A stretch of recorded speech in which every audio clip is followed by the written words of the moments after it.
निंदा करने वाला, जिसकी हम निंदा कर रहे हैं उसका पाप। एक कथा पहले कही थी, आप लोगों के स्मरण में होगा।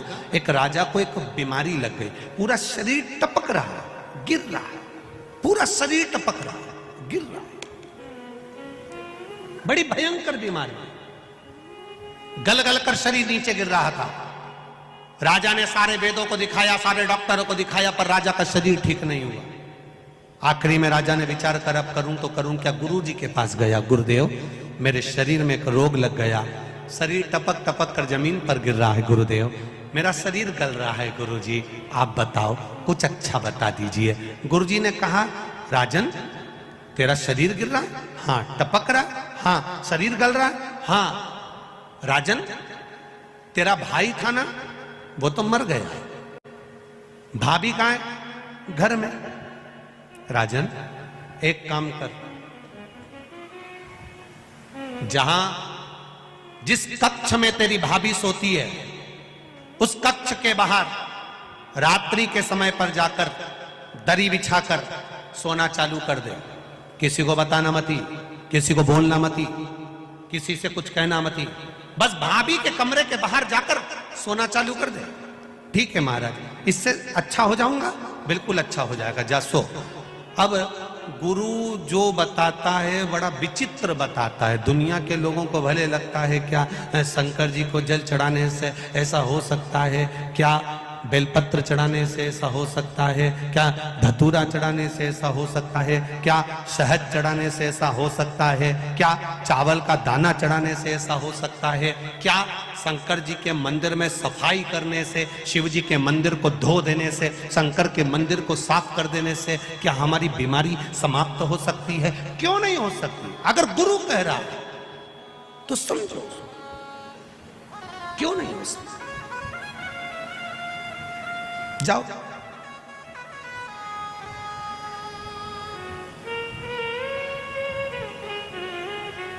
अब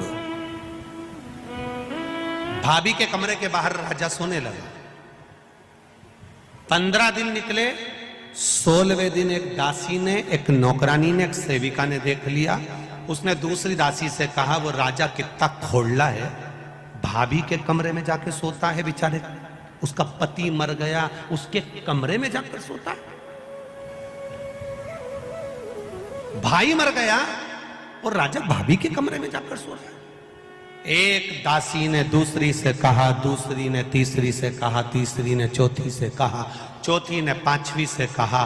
बात पूरे नगर में फैल गई। लोग राजा को गालियां देने लगे, अपशब्द कहने लगे, ताना देने लगे, आड़ा टेढ़ा कहने लगे, कोसने लगे, खूब अपशब्द कहने लगे।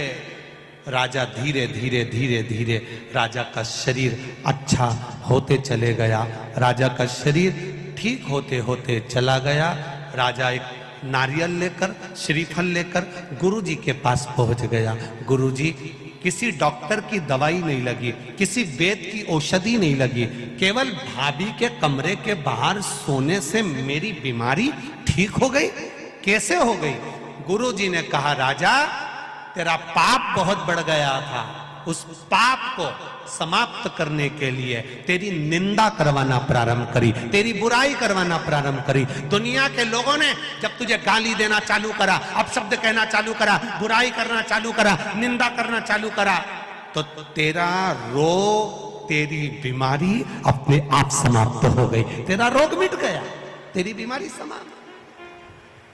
तुम देखना, अपने अपने घरों में देखना, बहू का घुटना दुख है, बहू की कमर दुख है, बहू की पीठ दुख है, बहू का सिर दुख है, बहू का हाथ दुख है, बहू का पांव दुख है, और 70 साल 80 साल की डोकरी का कुछ नहीं दुख है।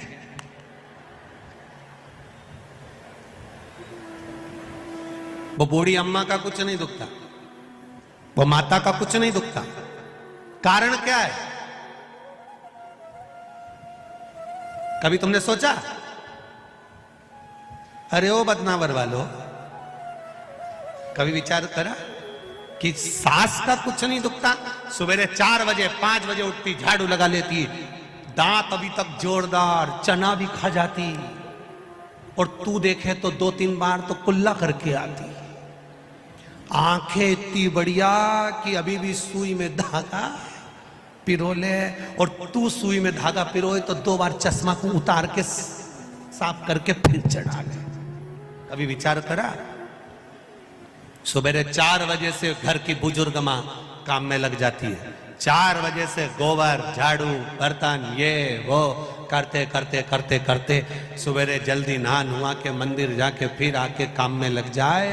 रात को सोते सोते तक भी कोई काम बता दे तो वो काम कर दे। मेहमान आए पानी पिला दे, रोटी बना दे, सब्जी बना दे, खिला खिलू के नची। और तेरे शरीर में कष्ट, बहू का हाथ दुखे, पांव दुखे, सिर दुखे, कमर दुखे। कभी विचार करा कि बूढ़ी माँ को कुछ नहीं होता और तुझे क्यों होता? उसका कारण केवल एक ही है, घर की बहू मायके में जाकर सास की इतनी बुराई करती, इतनी बुराई करती, इतनी बुराई करती कि सास एकदम जोरदार होती चली जाती है। सास बीमारी नहीं होती क्योंकि बुराई करते करते करते करते उसके पूरे रोग पूरी बीमारी समाप्त। इसलिए सास होन आज भी एकदम ओल्ड इज गोल्ड, आज भी जोरदार। अब मेरा बहुओं से निवेदन है, सास को जल्दी निपटाना है तो बुराई बिल्कुल मत करो।